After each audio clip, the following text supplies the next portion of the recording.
Oi, queridos, graça e paz. Como nós dissemos, vamos dar sequência então ao estudo compreendendo o eterno plano de Deus. E nós havíamos dito que, para que nós entendêssemos a mais graciosa intervenção de Deus na história da humanidade, nós precisávamos voltar à formação do homem. E agora nós vamos à segunda parte, que é entender a encarnação de Cristo, ou seja, o primeiro Adão e o último Adão, para que então nós entendemos por que Deus resolveu intervir na história de forma tão graciosa, a necessidade disso para dar sequência ao eterno plano dele para nós. Entendendo então a encarnação de Jesus Cristo, Lucas, no seu evangelho, no capítulo 1, ele narra o seguinte: no 6º mês, foi o anjo Gabriel enviado por Deus a uma cidade da Galileia chamada Nazaré, a uma virgem desposada com um homem cujo nome era José, da casa de Davi, e o nome da virgem era Maria. E entrando o anjo aonde ela estava, disse: salve, agraciada, o Senhor é contigo, bendita és tu entre as mulheres. E vendo-o, ela turbou-se muito com aquelas palavras e considerava que saudação seria esta.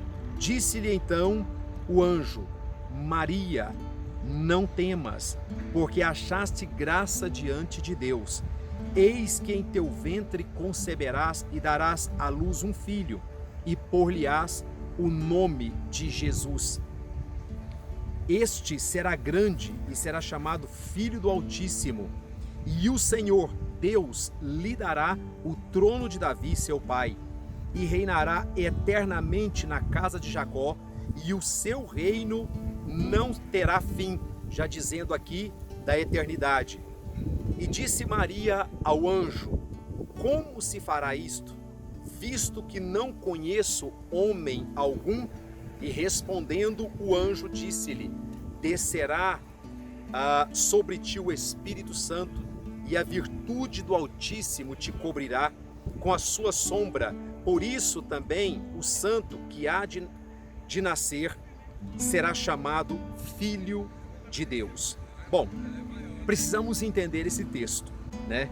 E a boa regra da hermenêutica diz que para a gente entender, a gente precisa fazer perguntas ao texto.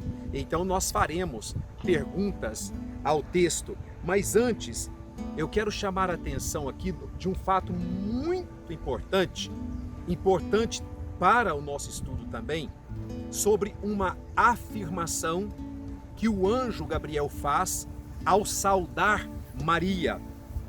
Ele disse na sua saudação: salve, agraciada do Senhor, ou salve, agraciada, o Senhor é contigo. Queridos, a Bíblia é perfeita. A revelação de Deus não deixa brecha para que o homem levante doutrina e que pareça ser verdadeira em conformidade com a palavra. A revelação é perfeita. E então o anjo saúda a Maria, dizendo: salve, agraciada do Senhor. Bom, ele estava dizendo: Maria, você recebeu graça. Noutras traduções, salve, muito agraciada do Senhor, agraciadíssima do Senhor. Maria, você recebeu graça de Deus. Graça é favor imerecido. Então, o que o anjo estava querendo certificar a Maria e a todos que viessem após aquele momento, que Maria recebeu graça. Ela foi privilegiada por Deus em ser mãe do Filho de Deus. Ou seja, se ela recebeu graça, é porque ela não merecia. É porque nenhuma mulher por mais honesta, por mais servidora a Deus daquela época, seria digna de ser mãe de Jesus Cristo. Isabel, prima de Maria, foi mãe de João Batista. Mas não é por causa da honestidade, não é por causa da, aspas, fidelidade a Deus, não. Também fora agraciada por Deus. E ela reconhece isso quando ela manifesta no seu canto. Então, isso é muito importante, porque existe doutrina que diz que Maria era perfeita, que Maria era pura, que Maria era digna. Não. Não existe dignidade do homem para com Deus que o faça suficientemente merecedor de alguma bênção de Deus. Não existe. A Bíblia diz que não existe um justo sequer. Então, Deus enviou o anjo fez essa saudação justamente para não deixar brecha, para que no futuro alguém pudesse colocar Maria numa posição que nenhum ser humano tem. Feito esta afirmação, vamos dar sequência então ao nosso raciocínio e fazer algumas perguntas ao texto. A primeira delas: Deus enviou quem a anunciar Maria sobre o nascimento ou a encarnação de Jesus Cristo? O verso 26 responde isso, o anjo Gabriel. Qual foi a mensagem que o anjo Gabriel, e eu quero lembrar a você que anjo diz respeito à dimensão espiritual. Então Deus envia a dimensão espiritual para revelar a Maria o que haveria de acontecer. E qual foi a mensagem que o anjo trouxera? Que o Espírito de Deus desceria sobre Maria e a fecundaria. E ela então, daquele momento em diante, passaria a gestar o Filho de Deus. Essa foi a mensagem. E eu quero fazer uma pergunta, até mesmo óbvia para todos que vêm acompanhando o estudo até agora. Quem era Maria? É por isso que eu disse no início do vídeo passado que era muito necessário que nós voltássemos à formação de Adão para entender essa graciosa intervenção de Deus na história. Quem era Maria? Maria nada mais é do que terra. Eu disse, não sei mais em que vídeo foi, que todos nós somos terra. Nós somos frutos do que os nossos pais comeram. E o que os nossos pais comeram? Terra. Tudo é terra, tudo foi tirado da terra, tudo foi feito da terra e tudo volta a ser terra. É até estranho, né, a gente pensar dessa maneira, mas é uma verdade. Então, quem era Maria? Terra, ou seja, a dimensão material.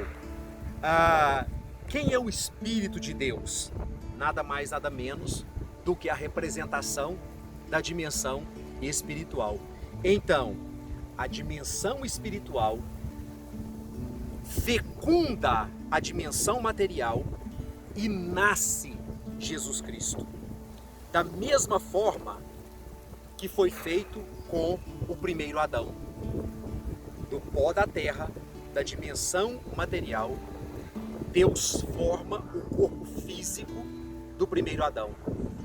E a dimensão espiritual desce sobre a terra e dá o fôlego de vida, dá o espírito àquele corpo. Então, você percebe o motivo de Paulo ter se referido a Jesus Cristo como sendo o segundo ou o último Adão. A ação de Deus foi a mesma, sendo que no primeiro Adão, um espírito vem e recebe, a matéria recebe um espírito.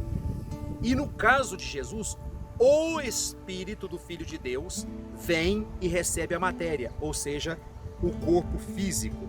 E isso é muito importante. Então, a mensagem realmente estava dizendo o seguinte, que a dimensão espiritual, Deus, fecunda a dimensão material, Maria, e nasce então o Filho de Deus, ou seja, o último Adão.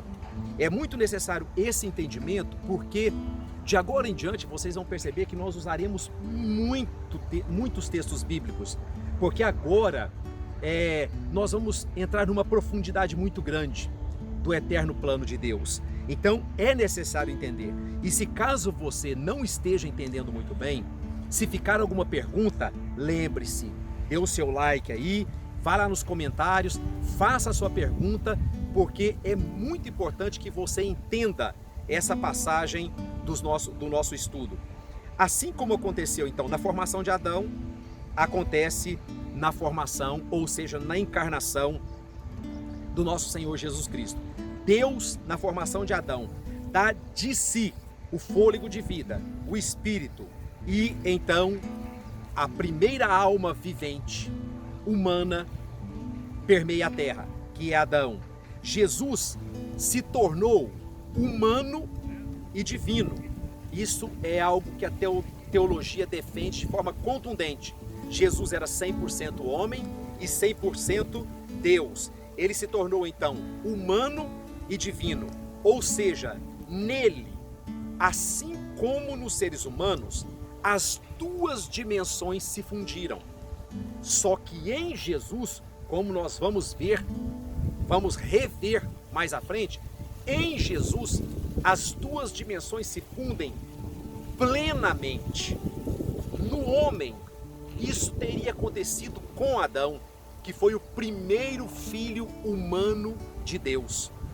Mas vem o pecado e toda aquela plenitude da formação, ela cai por terra. Houve uma ruptura entre o homem e Deus. Então, isso é muito importante. E nós vamos continuar no próximo estudo vendo a importância de Paulo ter colocado em paralelo o primeiro filho de Deus, humano, Adão, e o último Adão, o filho de Deus, vindo a essa terra para dar sequência ao eterno plano do Pai Celestial. Que Deus os abençoe ricamente. Até o próximo vídeo. Fiquem na paz.